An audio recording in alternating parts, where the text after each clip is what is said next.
Hello friends, welcome you and your family on our gardening channel Ayodhya gardening. Friends, gardening एक ऐसा उपहार है खासकर अर्बन पीपल के लिए जो कि उनकी बहुत सारी प्रॉब्लम्स को रिड्यूस कर सकता है। दोस्तों, बस मानने वाली बात है, ठीक है। ये हमारा स्ट्रेस रिलीवर है और जो कि सबसे बड़ी आज की वजह है लोगों के बीमार होने की, ठीक है। बहुत बड़ी वजह है स्ट्रेस और टेंशन। तो दोस्तों, ये स्ट्रेस रिलीवर है, तो इसको क्यों ना हम लोग अपनी डेली जिंदगी में शामिल करें।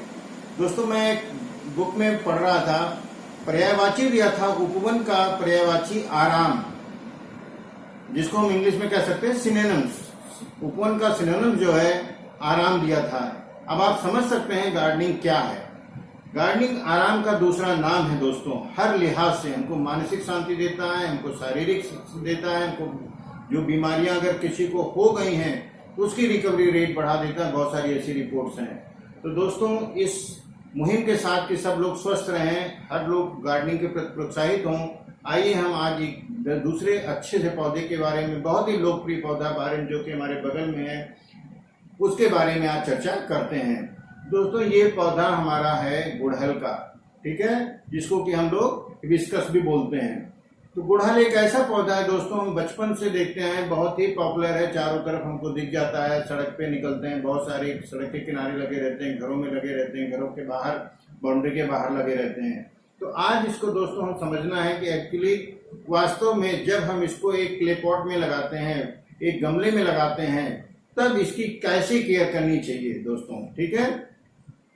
सबसे पहली बात तो दोस्तों, जब भी हम इसकी मिट्टी बनाएं, ठीक है, जब हम मिट्टी बनाएं तो इसको वेल ड्रेन वाटर एक सिस्टम हमको देना पड़ेगा। मतलब गमले में एक बड़ा सा अच्छा सा होल होना चाहिए। बड़ा सा मतलब बहुत बड़ा नहीं होता है, ठीक है, कि पानी उसके अंदर 10-15 मिनट के अंदर आराम से निकल जाए दोस्तों। हाँ, मुद्दा ये होता है कि उसके साथ मिट्टी भी न निकलने लगे। इसके लिए हम लोग इंतजाम क्या करते हैं दोस्तों, ये एक दियाली है, इसको हम लोग उसी के ऊपर, छेद के ऊपर ऐसे करके रख देते हैं। इस पोजीशन में जब रख देंगे तो केवल पानी निकलेगा, मिट्टी यहीं बॉर्डर पे रुक जाएगी दोस्तों। इससे हमारे घर की फर्श भी नहीं गड़बड़ होगी। तो हमें इसको ध्यान रखना है कि जब भी हम इसकी मिट्टी बनाए, गमला तैयार सेलेक्ट करें, वो बहुत ही अच्छे से उससे पानी निकल जाए। अब बात आती है दोस्तों मिट्टी की। तो जब हम इसकी मिट्टी बनाते हैं दोस्तों, तो मिट्टी में हमको जो गार्डन सॉइल होती है, जो नॉर्मल मिट्टी होती है, उसके बाद हम इसमें करीब 30% 40% के आसपास हम काऊ डंग मिलाएं, ठीक है। 20% जरूर हम 25% जरूर हम इसमें बालू डालें, जो कि रिवर सैंड होती है, जिससे कि हम लोग घर बनाने में इस्तेमाल होता है, सफेद वाली। वो क्या करती है, मिट्टी को बहुत ही मुलायम बना देती है। मुलायम बना देने से अर्थ ये होता है कि जड़ों को ग्रोथ करने के लिए संघर्ष नहीं करना पड़ता है, ठीक है। तो जड़ें अच्छी से जल्दी से ग्रो करती है, तो पौधा हमारा फास्ट ग्रोथ लेता है। इसके अलावा उसमें मैंने जैसे बताया कि 1 चम्मच राख डाल दें, ठीक है, सरसों की खली डाल दें, ठीक है। सरसों की खली से अच्छा फर्टिलाइजेशन होता है हमारी मिट्टी का, जब हम मिट्टी तैयार कर रहे हो दोस्तों, उस वक्त की मैं बात बता रहा हूँ। उसके अलावा हम लोग नीम की खली अगर डाल देते हैं तो उससे हमारे मिट्टी के उस पॉट में कभी कोई कीड़े नहीं आएंगे, ठीक है। तो ये हमारा जो मिट्टी बनाने का जो तरीका है वो मैंने आपसे शेयर किया। करीब 30% के आसपास मिट्टी ले लें, 30% के आसपास काउडंग ले लें, 20% हम लोग जो है सैंड ले लें, ठीक है। बाकी 20% में हम लोग और सारी कंपोजिशन, जैसे हमने राख मिलाया, राख तो हमें बहुत ज्यादा नहीं मिलानी है, सरसों खली है, नीम खली है, ठीक है। ये सब चीजें मिला करके हम लोग एक अच्छा सा पॉट तैयार कर सकते हैं। अगर इस मिट्टी को खूब अच्छी तरह से मिलाएं दोस्तों, मिलाने के बाद अगर इसको हम कुछ देर क्या, अगर हम 12 घंटे के लिए, 8-10 घंटे के लिए धूप में रख दें, ठीक है, कि अच्छे से मिक्स हो जाएगी आपस में, और ये इसकी जो पोटेंसी है वो पूरी तरह से एक्टिव हो जाएगी, इंटेंसिफाई कर देगा सनलाइट, इसको रिचार्ज कर देगा मिट्टी को हमारी। अब इसके बाद हम लोग इसमें पौधे को प्लांट कर सकते हैं दोस्तों। जब हम पौधा प्लांट कर देते हैं तो हम उसमें उस वक्त अच्छा खासा हमको इतना पानी भर देना होता है कि बिल्कुल ड्रेनेज होने लगे, उसका वाटर ड्रेनिंग होने लगे। तब समझ लीजिए कि जड़ के हर हिस्से को पानी मिल जाएगा। जब भी हम कोई नया पौधा लगाते हैं दोस्तों, पानी हमको बहुत अच्छी तरह से ध्यान देना चाहिए। ये चीज आपको ध्यान रखना चाहिए। और वो अच्छी तरह का मतलब होता है जब तक पानी नीचे से निकलने ना लगे, समझ लीजिए पूरी की पूरे वाटरिंग अभी नहीं हुई है। अब मुद्दा है दोस्तों इसके फर्टिलाइजेशन की, ठीक है। तो फर्टिलाइजर में फर्टिलाइजेशन के पहले में एक चीज बात कर लें कि इसका जो स्वभाव क्या है। स्वभाव क्या है, ये दोस्तों सन लाइट का बहुत पसंद करता है, सनलाइट लविंग प्लांट है। जब बात सनलाइट लविंग की करते हैं तो 6-7 घंटे इसको अच्छी सी धूप मिल जाए तो बहुत अच्छा है, ठीक है। इवन अगर हमने कहीं दीवार के किनारे उनारे रखा है जिसको हम 2-4 दिन के अंदर घुमाते हैं, ताकि ऐसा ना हो कि जो दीवार के तरफ का हिस्सा है वो प्रॉपर सनलाइट ना पाए, ठीक है, क्योंकि उधर ग्रोथ रुक जाएगी। तो दोस्तों हमें ये ध्यान रखना है कि ये पौधा इंडोर प्लांट नहीं है। नेचर में अगर हमने किसी दिन रख लिया तो ऐसा कुछ नहीं है, 2-1 दिन का रखा जा सकता है, लेकिन एक्चुअल ग्रोथ चाहिए के लिए इसको बाहर तो रखना ही पड़ेगा, ठीक है।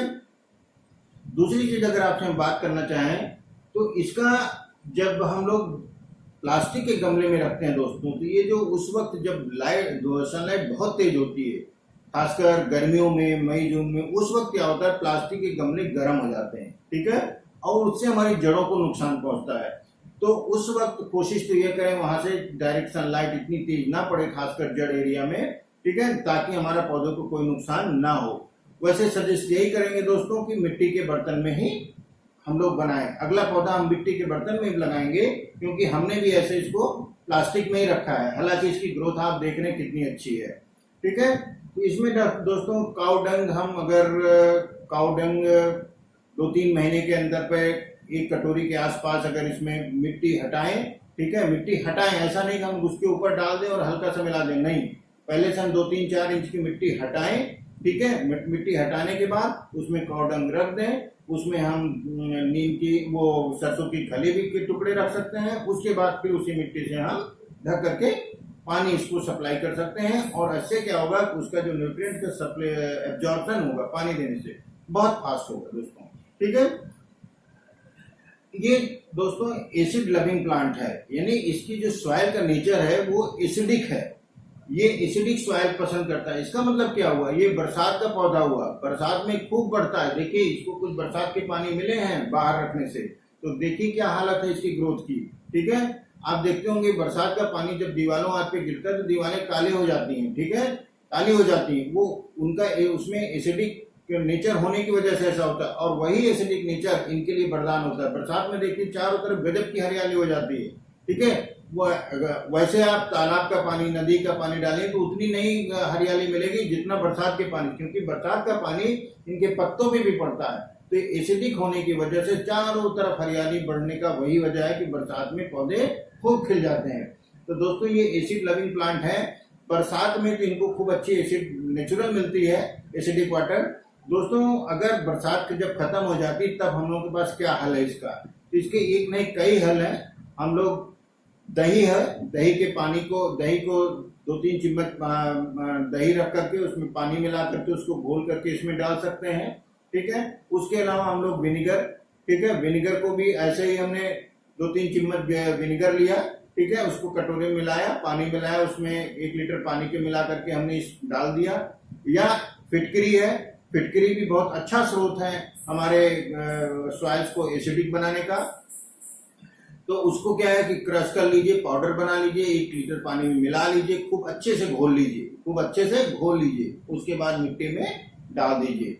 ये इसके अलावा दोस्तों इसका पानी जो है हम इसके ऊपर भी, जब बरसात नहीं होती है, बरसात का सीजन नहीं होता है, तो इस पे भी स्प्रे कर सकते हैं। तो उससे कर सकते हैं, क्या करना चाहिए, उससे क्या होगा पत्तियां भी खूब हरी भरी खिली और स्वस्थ रहेंगी, ठीक है। तो दोस्तों उम्मीद है कि जितनी जानकारी हम आपको दे रहे हैं वो सब बहुत सिंपलेस्ट वे में है और वो आपके काम आने वाली हैं। आप देख रहे होंगे इसमें पत्तियां भी काफी स्वस्थ हैं। उसकी वजह दोस्तों ये स्वस्थ पत्तियां बताती है कि ये सॉइल जो इसकी नाइट्रोजन रिच है, यानी पर्याप्त मात्रा में इसको नाइट्रोजन सप्लाई हो रही है, ठीक है। तो सब हमारी काउडंग जैसे मैंने बोला उसमें पर्याप्त मात्रा में नाइट्रोजन होता है और वो हमने इसमें डाला हुआ है दोस्तों, ये पौधा अच्छे से ग्रो कर रहा है। दोस्तों अब मुद्दा आता है वाटरिंग की। नॉर्मल डेज में वाटरिंग सबसे बड़ा मुद्दा है। इस पौधे के लिए भी, हर एक पौधे के लिए दोस्तों ये साफ कर दूं कि जैसे हर व्यक्ति को अलग अलग समय में प्यास लगती है, हम एक साथ नहीं पानी पीते हैं। घर में 5 लोग हैं तो 5 अलग अलग समय पीते हैं, क्योंकि उनकी बॉडी की नीड्स अलग अलग होती है। कोई धूप में रहता है तो उसको ज्यादा जरूरत होती है, अंदर रहता है तो बहुत कम रहती है, पंखे में रहता है तो वो कम होती है, वही बंदा एसी में बैठता है जरूरत ही नहीं पड़ती है। तो टेम्परेचर पे डिपेंड करता है, ठीक है। तो जब ये आपके टेम्परेचर चेंज होता है, ठीक है, 35-37 डिग्री के ऊपर जाना शुरू कर देता है, तो ये समझ लीजिए इसके लिए वो टेम्परेचर हानिकारक होने लगता है। तो ऐसे में हम लोग इसको कोशिश करें कि वो जो 2-3 घंटे का जो बहुत टफ टाइम होता है मई जून में, इसको अलग रखें, ठीक है, शेडी एरिया में डाल दें। बात में कर रहा था वाटरिंग की, तो वाटरिंग में दोस्तों जब ये पानी मांगे तभी दीजिए। पानी मांगने का इसका सिम्टम ये होता है कि आप 2-3 इंच की मिट्टियां के ऊपर से दिखाई देने लगेंगी, कुछ सूखा सूखा। खुदाई कर लीजिए हल्की सी, अगर आपको देखें 2-3 इंच के नीचे की मिट्टी भी सूखी है, this is the right time to water the your plant, ठीक है। कम पानी देने से पौधे उतने नहीं खराब होते हैं दोस्तों, जितना पानी ज्यादा देने से।